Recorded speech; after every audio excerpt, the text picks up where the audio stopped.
This is Stand Up for the Truth, addressing important issues and topics affecting Christians across the nation. Crash Connell, it is Friday, May 17, 2024. Brand new podcast today with Mary Danielsen, and we've been sharing about it on Q90 FM radio, the flagship station for Stand Up for the Truth. The Family Research Council, along with other Christian leaders, they've initiated a day of prayer for Israel on Sunday, May 19th, this coming Sunday, supported by folks like Frank Graham, Michelle Bachman, urging the Christian community to unite in support of Israel's peace and prosperity, inspired from Genesis 12. Tony Perkins, head of the group, after meeting Israeli leaders, emphasizes the importance of visible support. Franklin Graham urges believers to join in prayer, Israel's peace and protection, highlighting the critical period in Israel's history. And again, that's Sunday. We're going to be praying for Israel. I was trying to do the math here, Mary Danielsen. Mm-hmm. When did you begin co-hosting on Stand for the Truth? When was that? November 23 or 22? Wow, that's the exact date? I remember it was November 1st. Yeah. But yeah, it was early November. I don't have the exact date in my head. Well, because it seems like you've been here forever, doesn't it? And so today is a favorite of our podcast listeners, headlines. Mm-hmm. That's what you bring. That's your gifting, headlines, staying on top of things. Well, and I want to, good morning, everyone. I also want to mention, just to dovetail with what Crash said about a day of prayer for Israel. It's a Sunday. I would encourage churches to do just that. I don't know how many churches will. Right. But it's a Sunday. And here's a little bit of a headline that just came off the wire. Jews in Europe are removing the mezuzah off their door to hide their Judaism. Rabbi Goldschmidt, president of the Conference of European Rabbis, responds to the concern of anti-Semitic physical threats, saying that it never stops with just words. And some Jews in Europe have consulted local rabbis in an attempt to find out whether it is permitted to remove Jewish symbols out of concern for their safety. He says, quote, the statistics show an increase of hundreds of % in anti-Semitism throughout Europe. Many Jews are trying to hide their Judaism. The fact that they want to remove these mezuzah off the door, he says, this says a lot. And he added, other precautions that some people took include wearing hats instead of the traditional yarmulke on the street and avoiding speaking Hebrew when riding in Ubers. There used to be a red line between anti-Zionism and anti-Semitism, and we've seen this red line disappear. This is not a problem for the Jewish community, but it's a big problem for Europe at large. The situation in the streets is destabilizing our society. So that is just one headline today. Yes, please pray for the peace of Jerusalem, pray for Israel, pray for the leadership. Headline day, more accurately, dot connecting day, as we look at a subject that affects us all. We're going to learn some history and some prophetic significance, but we are going to open with a scripture, as always, Psalm 28, 6-9, which says, Blessed be the Lord, because he has heard the voice of my supplications. The Lord is my strength and my shield. My heart trusted in him, and I am helped. Therefore my heart greatly rejoices, and with my song I will praise him. The Lord is their strength, and he is the saving refuge of his anointed. Save your people, and bless your inheritance. Shepherd them also, and bear them up forever. Let's pray. Lord, we do rejoice that you are our strength and our shield, and we have only to trust in you for all our provisions. Lord, when we're at our weakest, you supply all that we need, even when we cannot sense or we cannot feel your presence. Lord, you are with us and you are guiding us. And so we ask for that extra measure of faith when things go sideways in this life, and we thank you ahead of time for all of our blessings. We lift up the persecuted church to you, our brethren in difficult situations, threatening situations all over the world. We pray that Bibles and physical needs would be provided in abundance. Lord, protect them and confound their enemies. In Jesus' name, amen. All right. Got some headlines, just a couple of short headlines, and then I'm going to get to my main subject today. This is a sort of a humorous, I guess, follow-up on a subject that we chatted about during Stand Up Q Drive edition. And some of you may have heard this. And the headline is, Apple forced to apologize after new iPad Pro ad sparks controversy online. We missed the mark, and we're sorry, they say. And I had posted the original ad because it had just come out last week. I posted it on Stand Up for the Truth Facebook page. You can get that on YouTube. But Apple released its new iPad Pro May 15th. It's called the Crush, with that controversial ad that people hated. And it says here, Apple has apologized after a new iPad Pro ad was met with sharp and wide criticism. The ad, titled Crush, debuted earlier this week. It shows a hydraulic press crushing instruments like a piano, a guitar, as well as media and devices like television and cameras. The ad shows the press completely destroying the objects and lifts to show a single device, the new slim iPad Pro. Creativity is in our DNA at Apple, and it's incredibly important for us to design products that empower creatives all over the world, Apple's Marketing Communications VP said in a statement to Ad Age. Our goal is to always celebrate the myriad of ways users express themselves and bring their ideas to life through iPad. We missed the mark, and we're sorry. The ad overwhelmingly faced negative attention, with many people responding it was offensive or disrespectful. Somebody said, I can't relate to this video at all. It lacks any respect for creative equipment and mocks the creators, another added. I agree with that. I hated it. I hated it when I saw it. Full disclosure here. Another one said, crushing symbols of human creativity and cultural achievements to appeal to pro creators. Nice job, another user wrote. I felt sad when I saw creative tools such as musical instruments and cameras being destroyed. I don't think creators will like this video. Apple, crushed by the weight of public opinion. One more, it says, the symbolism of indiscriminately crushing beautiful creative tools is an interesting choice, another said. You destroyed all the creative tools and efforts of humans. Worst commercial ever. Some called it egotistic, uncomfortable. Samsung did a parody. They mocked the ad. Good for them. Take advantage of it. Samsung mocks Apple's controversial Crush iPad Pro ad. And it's just a real short ad of a gal picking up a somewhat crushed guitar and strumming it and making music out of it, which, that's what has to happen. Humans have to grab these and they have to bring them to life. That's what musical instruments are. That's what they do. And so, yeah, they did miss the mark on that, and they're so sorry. Oh, there you go. All right. Today's program is sort of an extension of previous research that I did on the history of chemicals and pharma and a global system of control. So this is a part 2 of sorts.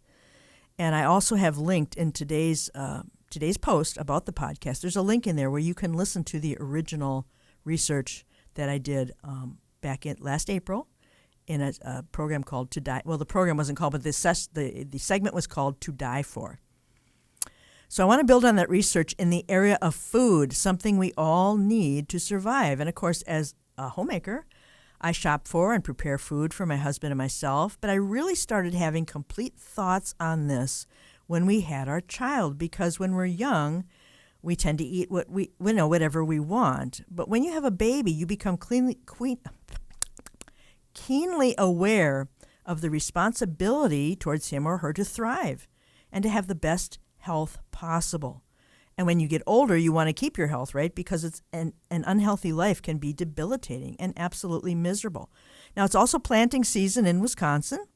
Farmers and gardeners are looking forward to getting their hands dirty and maybe growing some healthy crops. I've been gardening for many, many years. It's just a lot of fun. So we talk about the subject of food a lot in our house and how it has changed since we were young. Processed food, fast food, preserved food in our interconnected world has become necessary as we go from an agricultural society, an agrarian society, to a corporate one that turns on profits designed to feed large populations with a uniform product and packaging that's designed for shelf stability.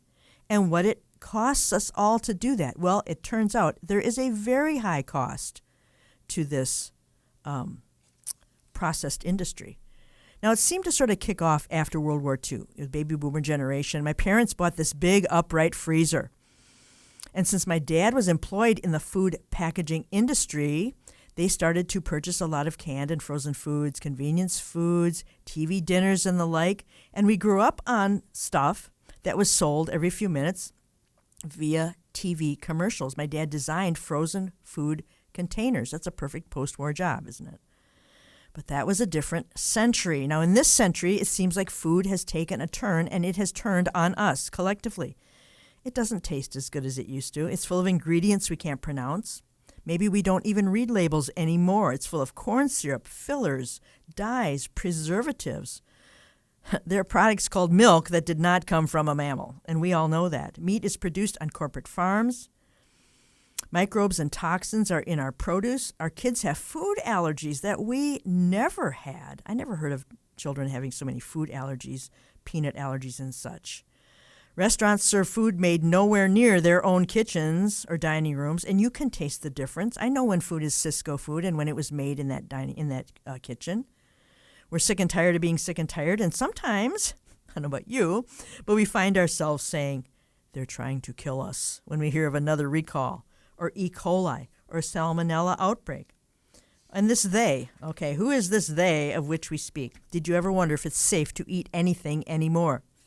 Western medicine seems to have no answers for the endless ailments that plague our couch potato society. So let's look at how we got here and see if our food is biting us back. But first, a few statistics of the global food industry. This is fascinating. The global food and agriculture industry in 2020 was worth approximately $8.7 trillion US dollars. The value of the global food and beverage industry is estimated to reach 105 billion by 2027. The global fast food market is projected to reach $690 billion US dollars by the end of 2026. That tells you a lot right there. Global food retail sales amounted to $7.61 trillion in 2020. The vegan food market size was valued at $14.2 billion in 2018, is expected to reach $31 billion by 2026. The global online food delivery market was worth $107 billion in 2019. Roughly two-thirds of the food produced in the world for human consumption every year, 1.3 billion tons, gets lost or wasted. China is the largest food producer in the world, followed by India.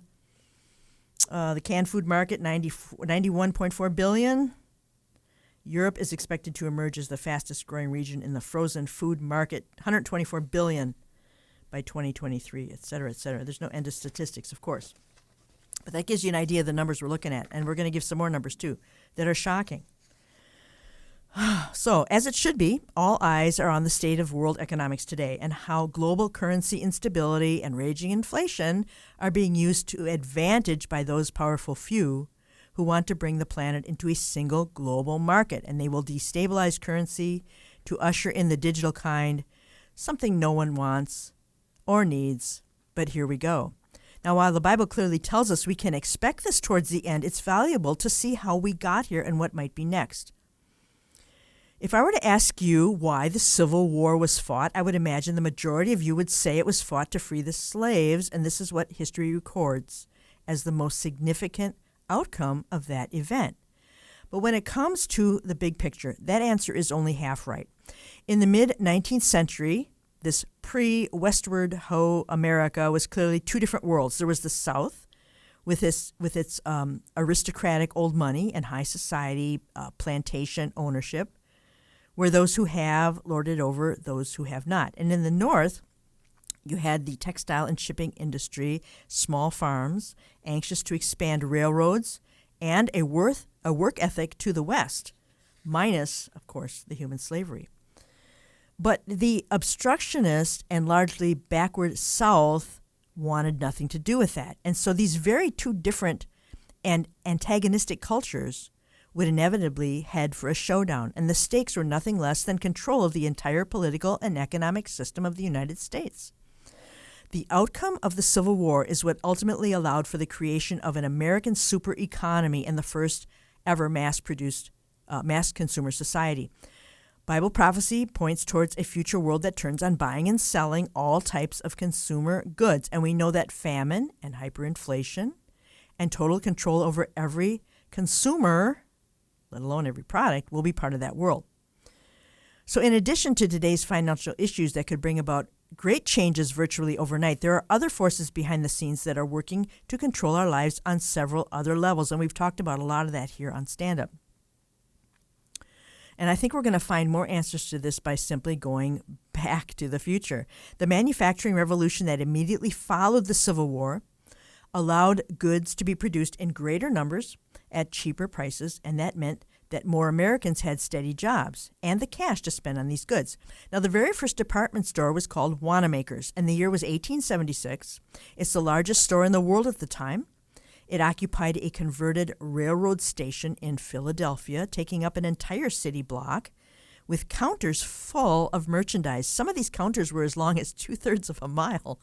70,000 people showed up at the grand opening, the day it opened, actually. It was the first store to have a restaurant on site, the first store to have a Bell telephone, the first store with electricity and elevators to offer money-back returns. And it clearly sent the message that shopping should now be considered a form of recreation. Now, a side note about Mr. Wanamaker, he was a Christian. He didn't operate on Sundays. He didn't advertise on Sundays. He had his share of enemies, however. Even Mark Twain called him out for putting smaller retailers, smaller stores out of business. But that was inevitable. That's still going on. This facility was also used by evangelist Dwight Moody when he came through for a meeting place for which Mr. Wanamaker donated 300 ushers from his own store staff. And so we have the first church to meet in a shopping center. Nothing new there. And maybe the first mega church ever, building ever, actually. Well, that's just a freebie today.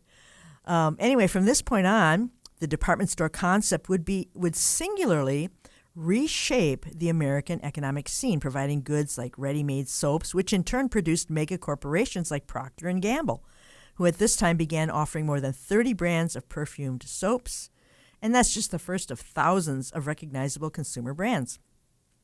So this is just one snapshot here of the beginning of the middle class, the world of mass advertising, the pursuit of the acquisition of stuff.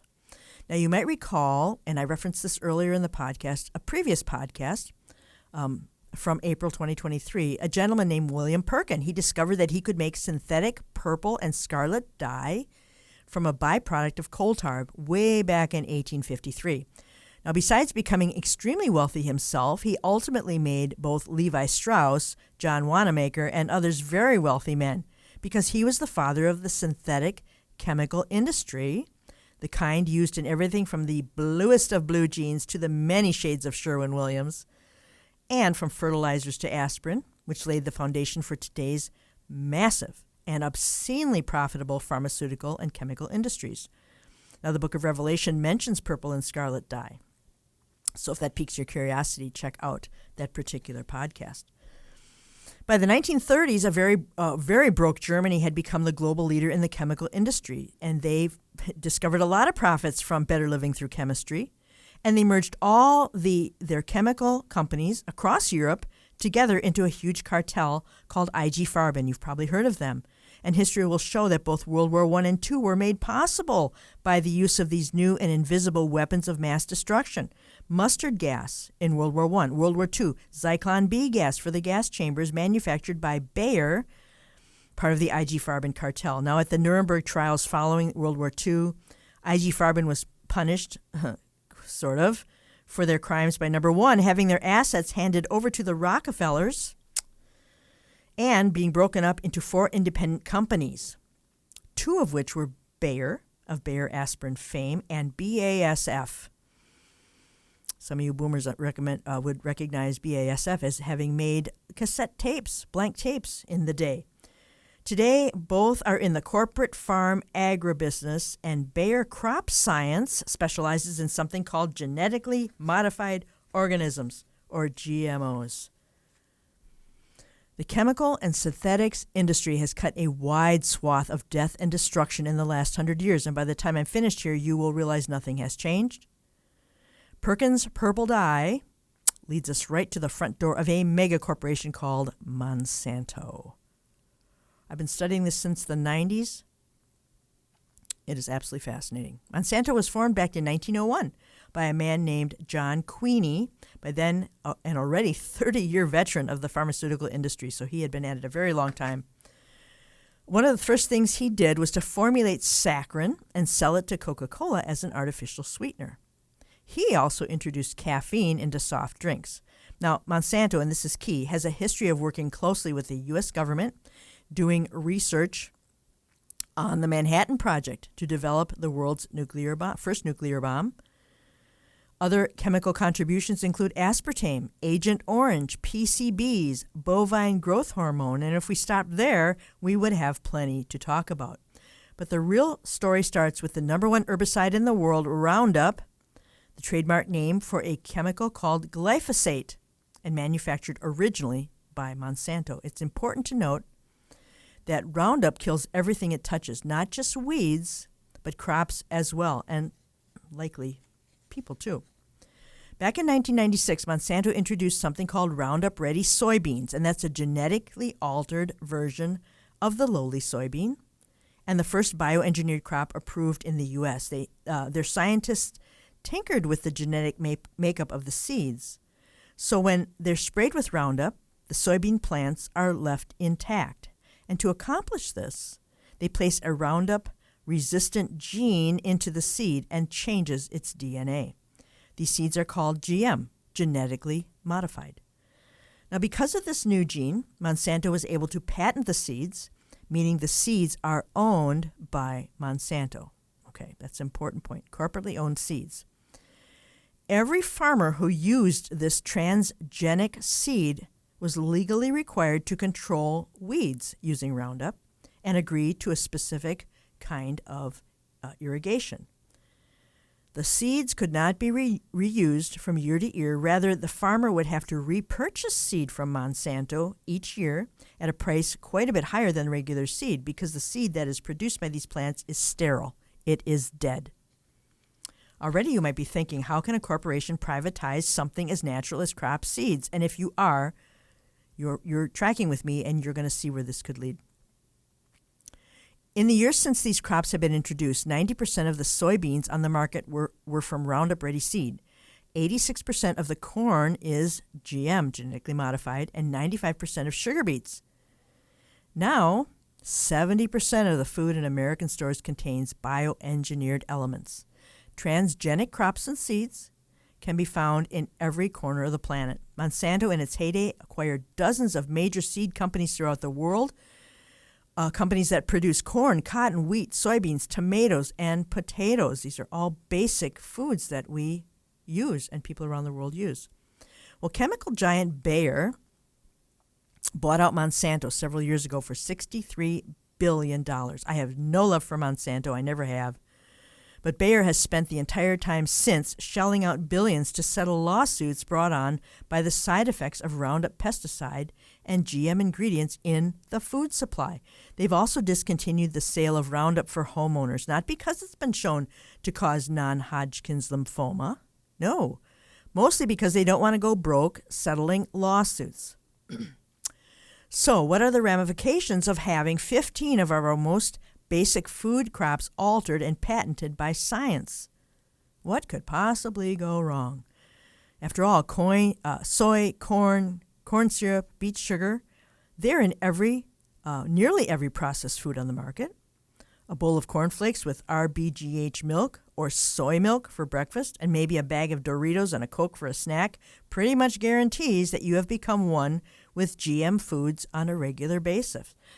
Most confections and desserts and such and cookies have corn syrup in them, and this is GM corn. Now you'd think surely they must have been found safe for us to eat, right? Testing and all, like the testing they do on, vaccines? Yeah, something like that. What about the FDA and USDA? Don't they exist to keep the food chain safe? Oh, that it were so simple, right?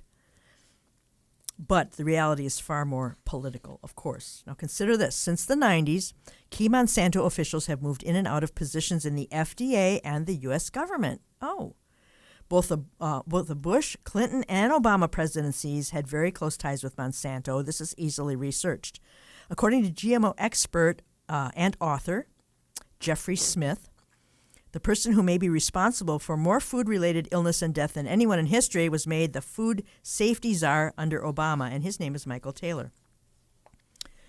Smith tells us, quote, when the FDA scientists were asked to weigh in on what was to become the most radical and potentially dangerous change in our food supply, the intro of GM foods, Secret documents now reveal that the experts were very concerned. Memo after memo described toxins, new diseases, nutritional deficiencies, and hard-to-detect allergens.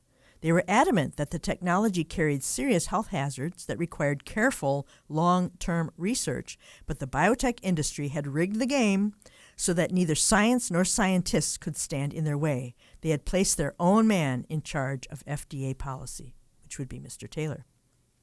When the FDA was considering their GMO policy in 1992, they claimed they knew nothing of any scientific concerns, and so they invented something called substantial equivalence, meaning if it looks like corn and tastes like corn, it is corn. End of argument. No regulations required. This fiction became the rationale for allowing GM foods on the market without safety reviews of any kind. This determination was placed entirely in the hands of companies like Monsanto, who also told us that PCBs, DDT, bovine growth hormone, and Agent Orange are perfectly safe. Jeffrey Smith tells us, quote, GMOs were rushed onto our plates in 1996. Over the next 9 years, multiple chronic illnesses in the U.S. nearly doubled from 7% to 13%. Allergy-related emergency room visits doubled between 1997 and 2002, while food allergies, especially among young children, skyrocketed. We also witnessed a dramatic rise in asthma, autism, obesity, diabetes, digestive disorders, certain cancers. In January of this year, Dr. Bhargava, one of the world's top biologists, told me that after reviewing 600 scientific journals, he concluded that GM foods in the U.S. are responsible for the increase in many serious diseases. And I looked up a statistic on this. And it says, access to affordable, nutritious food is crucial for good health, yet many Americans, particularly in under-resourced communities, face barriers. The result is a $1.1 trillion health care bill for diet-related diseases, equal to all the money we currently spend on food itself. So Western medicine has been left to grapple with this sort of thing, and because they don't teach nutrition, they don't focus on nutrition, nothing's coming of all of that.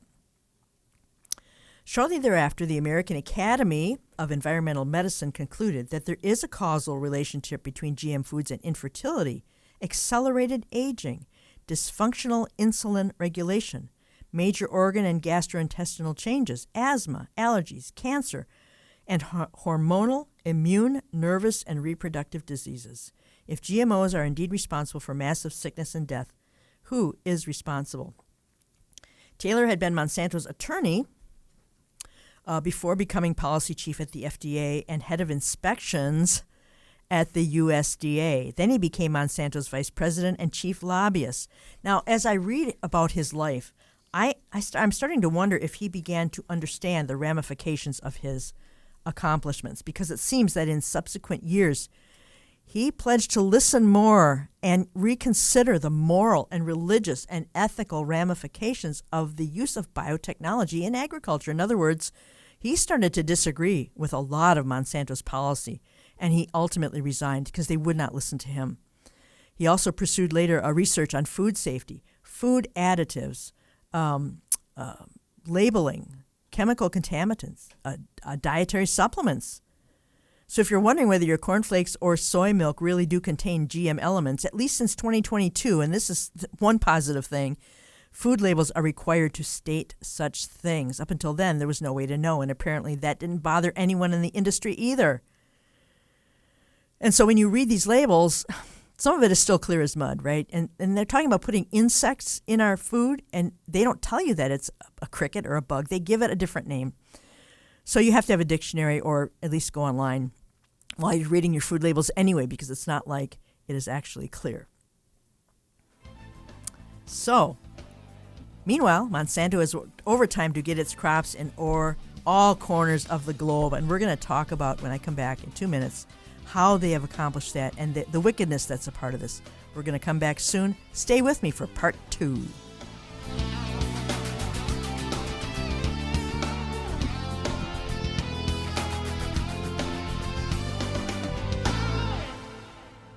The sun may be shining right now in Wisconsin, But now until July, inside the Resch Center, it's blizzard season. Handoff to Terrence Smith to the goal line. Touchdown, Green Bay. The Green Bay Blizzard are an indoor football team that plays in the IFL and are now excited to become a business underwriter of the Q90FM ministry. Loading up and throwing deep, and this ball is caught for a touchdown. Game schedules and more information can be found at greenbayblizzard.com. Green Bay Blizzard, supporting Q90FM. Q90FM presents the Police Lights of Christmas, helping over 70 police departments across Wisconsin. Each department is going to leave this night with a box full of thousands of dollars worth of gift cards. Visit lightsofchristmas.us. Police Lights of Christmas, a ministry of Q90FM. Feedback, questions, and topic suggestions are always appreciated. Email us at comments@standupforthetruth.com. Welcome back to Stand Up for the Truth for this Friday. I have to make a confession. I'm addicted to Doritos. When you were saying that, I was like, oh, no. I'm just letting you know. I'm addicted. The truth about Nacho Doritos. Yeah, I have been. Yeah. Praise God for, well, hey. I've had them. You got to deal with it. I haven't had them for a long time. News is news. Yeah, Truth is truth. yeah, all right. yeah. Mary Danielsen, all you. Yeah, throw me for a loop there, Crash. I am talking today on this Friday. It is Friday. Yes, Friday, May the 17th. I've entitled this Seeds of Destruction, Seeds of Deception. And we're talking about the food supply and Monsanto, which a lot of people consider them one of the most wicked companies in history. And you might say, well, Monsanto, they were bought out. They are defunct. They are no more. Yes and no. And let's just look at that. They have worked overtime to get their crops in all corners of the globe. And now we're going to talk about the problem. When we went into Iraq, we brought GM, genetically modified seeds. Monsanto controls all of India's cotton market. And hundreds of farmers lost everything because they could not afford to jump through Monsanto's hoops as far as the use of their patented seeds. This has resulted in suicides among Indian farmers over many years now, at about 240,000. Indian farmers are brilliant, and they know how to modify naturally the seeds that they use for their crops to feed their people, depending on if they're growing food by salt water or whatever. They know how to do this naturally. They've always done this. But Monsanto sued and jailed farmers for the crime, quote-unquote, of saving and using seeds that had been purchased by the farmers from the company to protect its patents. Can you imagine? Farmers not being allowed the right to save seed from their own crop when they had been naturally breeding thousands of crop varieties over the centuries. Thousands. Monsanto's reported objective, their mission statement, no food shall be grown that we don't own. Great. Now in the UK, farmers are not allowed to sell any crops such as wheat, barley, or oats without first having had their crops certified by the Animal and Plant Health Agency, APHA. If they try and sell any seed that is not correctly registered, they face legal action. And the same applies for any crops such as field peas that are grown for sale as animal food. These regulations mean that farmers are obliged to use only seeds sold by the big companies recognized by the APHA. And they are obliged to buy and use the correct type of pesticide to suit that crop. So the pesticide has been produced by the same company selling the seed. Today, both BASF, Bayer, Syngenta, and Corteva Agriscience are the four big corporations that currently own the rights to over 2/3 of the world seeds and pesticide sales. Both BASF and Bayer were part of IG Farben. They have proven to have a criminal past, but, well, that was in the last century, right? This wicked ambition comes from realizing that growing food is a perpetual business as long as humans exist. The GMO experiment in India clearly was a complete disaster, and yet global food groups led by Bill Gates and the Rockefellers are claiming it is the answer to famine in Africa. Well, I'm going to say it could easily be the cause of famine when globalists decide who is worthy to use their seeds and who should be cut out of the agriculture business by some criteria that they have. The potential power to facilitate famine must be very compelling to certain tyrannical types in our world. And of course, they're going to frame it as beneficial to feeding the world. Now, not every nation in the world allows GMOs, but we still have to ask ourselves, when will the developed world drop its unquestioning worship of science and wake up and smell the genetically modified coffee? Monsanto did have a policy of suing farmers who harvested crops that showed any presence of their patented gene technology, despite every effort by farmers to keep their own fields free from contamination by neighboring biotech farms. It's not possible. I'm going to tell you why. Let's just take corn, for example. In Mexico, multi-generational farms grow heirloom corn, and that comprises the staple of the Mexican diet. Pure, unadulterated, highly treasured. These plants are Mexico's corn basket. But two unstoppable trains are in motion that forever changed their world and ours. Number one, thanks to the World Trade Organization and organizations like NAFTA and all those free trade agreements that nations signed years ago that you never hear about anymore, GMOs will forever be in the global food system. There is no way to stop it. Thanks to globalization, we are forced to pass our plates around the world for the sheer profit of unaccountable corporate agribusiness. Train number two. As Dylan so eloquently put it, the answer, my friend, is blowing in the wind. Just as God intended it, the wind, the bees, butterflies, and birds do what they were designed to do, and they spread life around via pollination. And this very process will inevitably contaminate the natural plants of the world with genetically modified DNA. Let's think of it this way. If I have a cold and you don't, I can spread my cold onto you via airborne organisms. But a healthy person cannot pass good health on to me or you in the same way that I passed sickness on to you. A virus cannot be overridden. Oh, that the pandemic people would understand this. Because sin and degradation is the default in this world. That is absolute proof that that is true. So in the same way, GMO DNA infects and compromises natural crops. It's a one-way street. It cannot be reversed.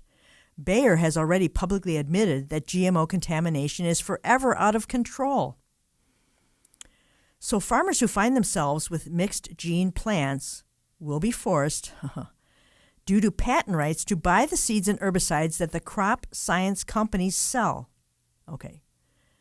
Mixed gene plants. How can that not happen?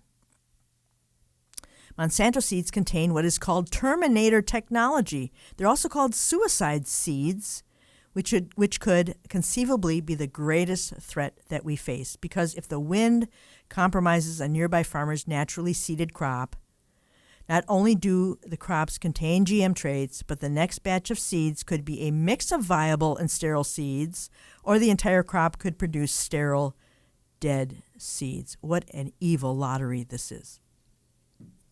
Now, this could make entire regions that once grew healthy crops into areas of famine and waste. A farmer could think he's planting viable seeds, only to find out later that he is ruined and bankrupt. And don't forget the chronic health issues that are now forever with us and subsequent generations. So it's only a matter of time before any number of crops could contain GMO DNA in whole or in part, natural plants being bred out of existence.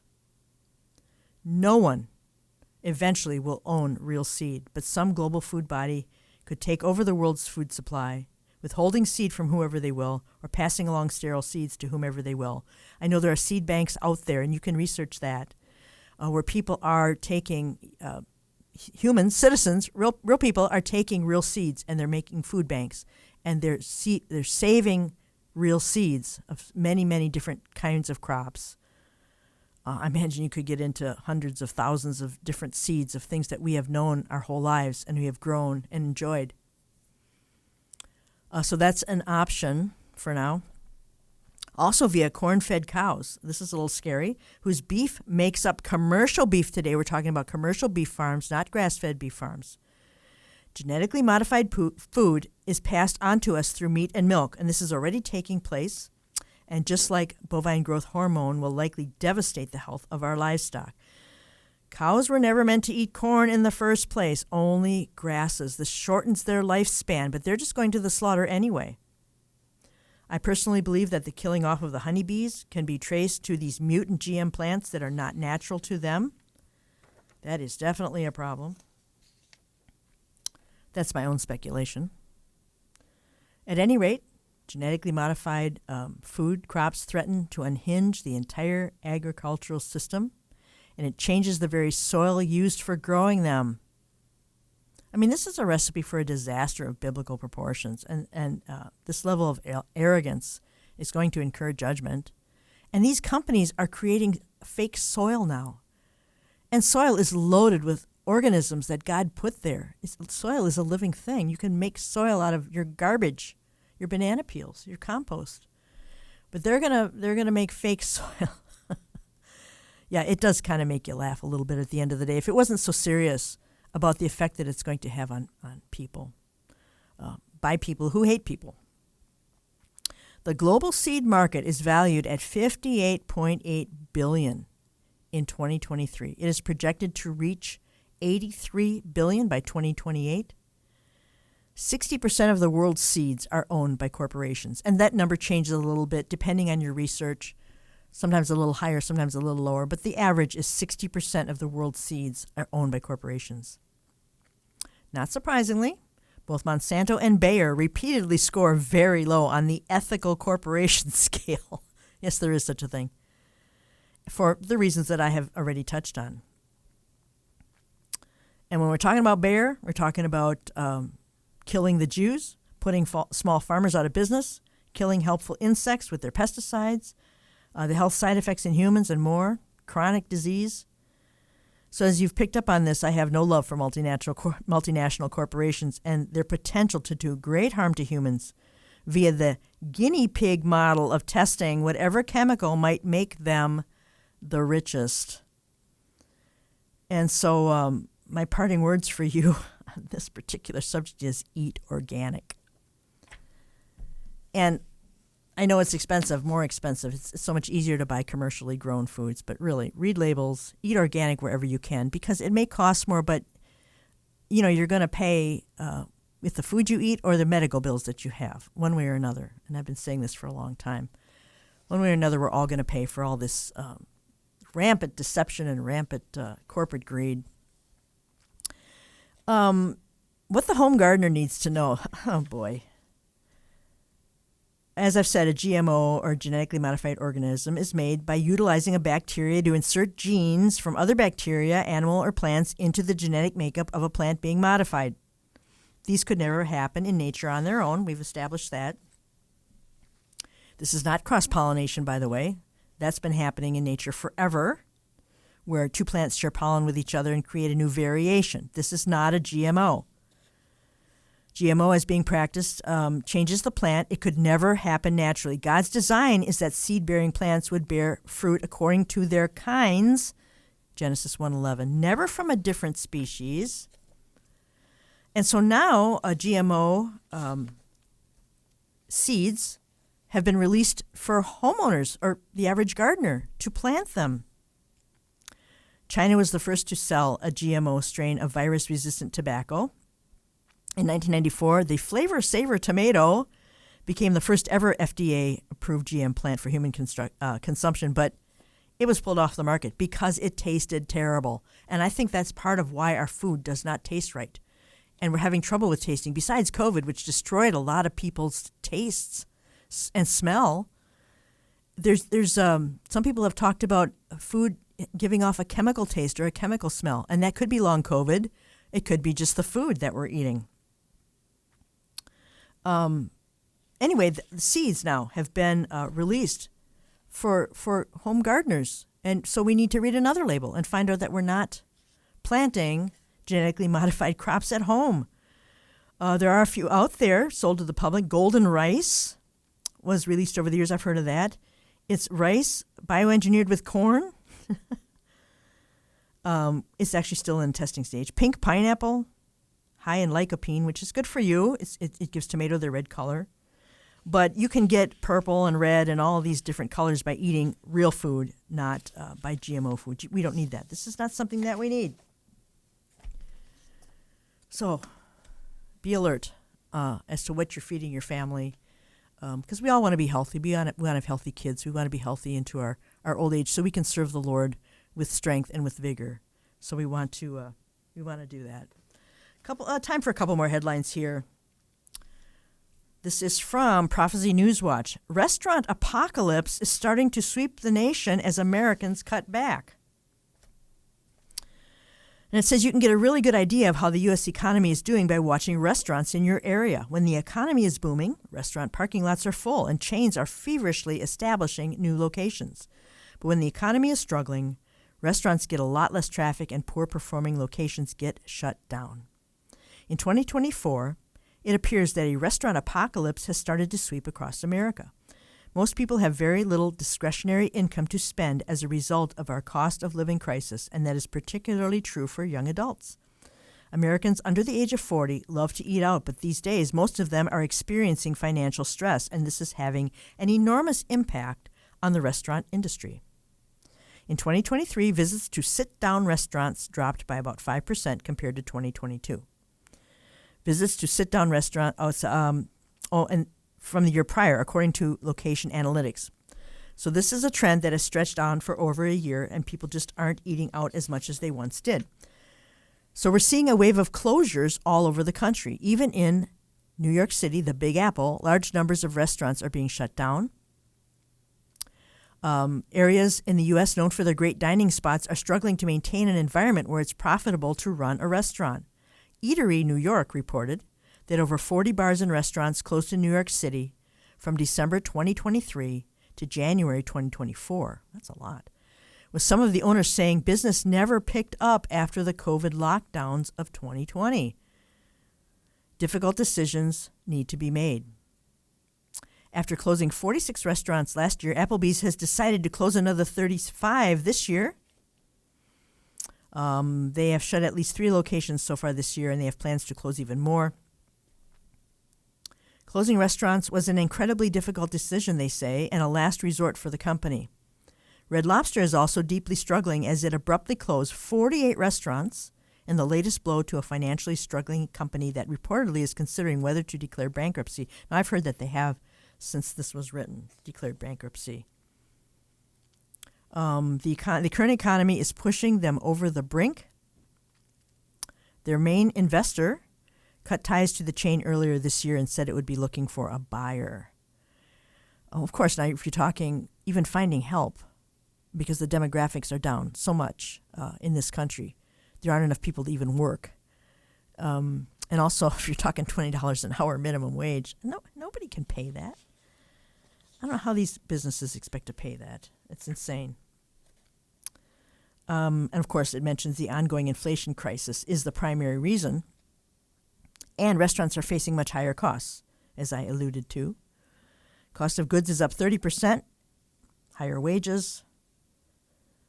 We have reached a point where the vast majority of Americans can't afford to eat out on a regular basis. And we haven't. We rarely eat out unless we're traveling because of GMOs and because of the things that I've mentioned. The adulteration of the food supply. You don't know what you're getting. And yeah, if I'm going to cook 360 days a year, I'd love to eat somebody else's food. And my husband's very sensitive to that. He says, you want to eat out? I know, you cook every day. And sometimes it's just a matter of looking at the ingredients we have on hand and preferring them. Needless to say, this is really bad news for fast food chains like McDonald's, it says. At one time, serving middle-class families was their core business, but now most middle-class families can't afford to even eat there very often. And so they have a $5 meal, but that's not going to last. So that is something that's going on. This is all connected. And also, I mentioned demographics. America's looming demographic winter. Fertility rates have fallen way below replacement levels throughout the entire industrialized world, and this is starting to cause major problems all over the globe. It says this particular article. There's a couple articles. Wall Street Journal covered this as well. This is Prophecy News Watch, Michael Snyder. There aren't enough qualified young workers in many fields to replace the expertise of older workers that are now retiring. This is just the beginning. If fertility rates continue to drop, we could potentially be facing an unprecedented global population collapse in the decades ahead. This has become so evident that even the mainstream media is starting to do stories about this. In fact, an economist that was just interviewed by the Wall Street Journal is warning that demographic winter is coming. Here's a quote from that. Fertility is falling almost everywhere for women across all levels of income, education, and labor force participation. The falling birth rates come with huge implications for the way people live, how economies grow, and the standings of the world's superpowers. Well, if you have a 15-minute city, maybe you could stuff all the people left in your 15-minute city. I don't know. It goes on to say, in high-income nations, fertility fell below replacement in the 70s and took a leg down during the pandemic. It's dropping in developing countries, too. India surpassed China as the most populous country last year, yet its fertility is now below replacement. That's a little surprising. Demographic winter is coming, said Jesus Fernandez Villaverde, an economist specializing in demographics at the University of Pennsylvania. Our fertility rate in the States dropped to 1.62 last year. That's an all-time record low. It needs to be at 2.1 or above to maintain a stable population. In the U.S., a short-lived pandemic baby boomlet has reversed. The total fertility rate fell to, like I said, 1.62 last year. Had it stayed at 2.1, where it was in 2007, the U.S. would have welcomed an estimated 10.6 million more babies since, according to Kenneth Johnson, senior demographer at the University of New Hampshire. The only reason the U.S. population as a whole has not been shrinking is because of the tremendous amount of immigration that's been happening. And you got to look at abortion statistics. And I've said this before, the boomer generation was the biggest in our country's history. So naturally, the following generation should have been even bigger. My daughter's generation, it is not, because of abortion. And I laid it at the feet of abortion. This article goes on to say, even though it is not shrinking, the U.S. population has been rapidly getting older, and it's being projected that 6 years from now, seniors will actually outnumber children for the first time in our history. Wow. The silver tsunami has seen the burden on working-age people double since 1960, when there were 6 workers for every over 65. Needless to say, seniors are counting on the rest of us to fund Social Security and Medicare. Wow. And sperm counts are dropping as well. And you have to put that at the feet of possibly, just the heavy chemical load we carry, the metal load that we all carry, the COVID vaccine. I know that affected fertility. And we have an anti-family culture, too, anti-child. There's a war on women. There's a war on children. It is a perfect storm. And a lot of that was referencing an article called, Suddenly, there aren't enough babies. The whole world is alarmed. And this is a very long article by the Wall Street Journal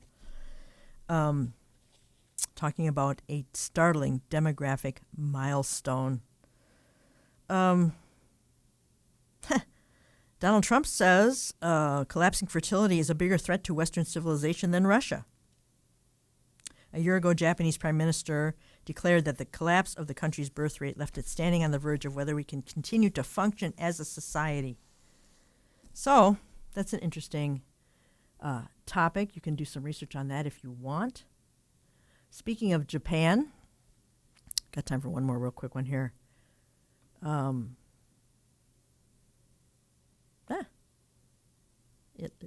lost ahead of my screen here and it lost it.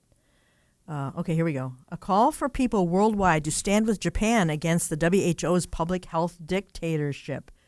Japan is really struggling with this one, as they should. On Monday, a press conference was held to launch a Japanese national movement against the WHO's pandemic plans. Organizers also announced a protest against WHO's plans to take place on 31st of May, the second last day of the World Health Assembly meeting, to adopt the amendments to the International Health Regulations and the Pandemic Treaty. For Japan, for the world, please lend us your support. They say, as Japan mobilizes for what promises to be a historic gathering, the message is clear. This is not just Japan's fight. Last month, tens of thousands of citizens across Japan came together in a series of pandemic rallies. The protests centered on the widespread opposition to this treaty, with escalating concerns over infectious disease and public health becoming potent tools for an unprecedented push towards what is perceived by many as a totalitarian surveillance society. And they're going to have speakers and researchers talk about this. So Japan is more concerned than the U.S. of A., I'm guessing. So they are having press conferences. You can see video clips online for that. And I'm hoping other countries, time's short, time's running out to take this on against the WHO. So there's some food for thought for you today. Hopefully we can help you, take care of your families and take care of your health and all that sort of thing. The globe is at critical mass, I do believe. Remember to visit standforthetruth.com, sign up for our weekly podcast digest via your email inbox. Click the subscribe link, enter your first name and email address, and feedback is always encouraged on these programs at comments@standforthetruth.com. Now to him who is able to keep you from stumbling and to present you faultless before his presence of his glory with exceeding joy, to God our Savior, who alone is wise, be glory and majesty, dominion and power, both now and forever. Amen. Have a great weekend and a great day on purpose.